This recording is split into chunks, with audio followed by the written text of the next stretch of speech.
Nongeye kubasuhuza abafana banjye nari mbakumbuye, ntabwo twaherukanaga, narindi busy ariko ubu ngubu nahugutse. Noneho abantu benshi bampamagaraga bambwira ko badaheruka kumbona, ntaheruka kubigisha.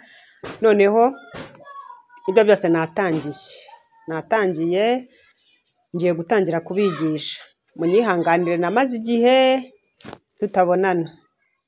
Ubu maze iminsi narabyaye, ubu mfite akabebe keza cyane, nzakabereka. Ubu rero yamaze gukura, noneho nta kibazo. Ubu noneho naza kuri kamera tugatangira tukiga, tugatangira tukaganira, ya migambi yacu n'ubundi tukongera tukayigeraho, tukongera tukishima, tukongera mbese ibyiza byose bikongera bikatugeraho. Ubu rero uyu munsi nabazaniye igisuko bita twist. Iki ngiki muri kubona kuri ekara, uramutse ugishaka kukisukisha wampamagara kuri izi nimero n'ubundi uri kubona, kandi ushaka no kubyiga n'ubundi wahamagara kuri iyi nimero.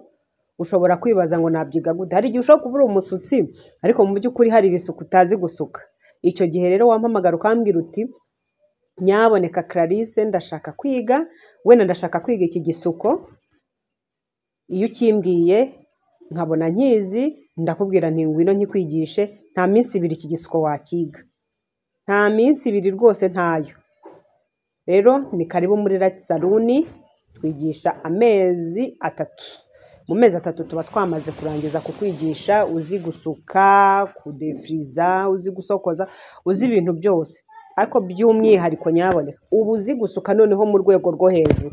Ntabwo wasohoka mu ishuri ryo kwa Clarisse ngo usohoke uvuga ngo subungo ko hari igisuko nazi. Oya, uyu hasohotse uhasohoka rwose uzi gusuka by'intangarugero. Rero ndabatumiye, ni karibu. Kandi ushaka kubisuka ni nk'ubuntu, mbisukira amafaranga makeya, ni 60,000. Ukaza nkagusuka, haba harimo menshi. Ntabwo umuntu agusuka ari umwe, tugusuka amasaha make cyane ukaburagiye. Ku 60,000 ni karibu. Bisukishwa menshi zitandukanye, yewe babasutsi narindi kubwira ngo ashobora kuba atazi modeli, naze mubwira menshi atandukanye. Bishobora gusukwa n'amoko nk'3 y'amamenshi.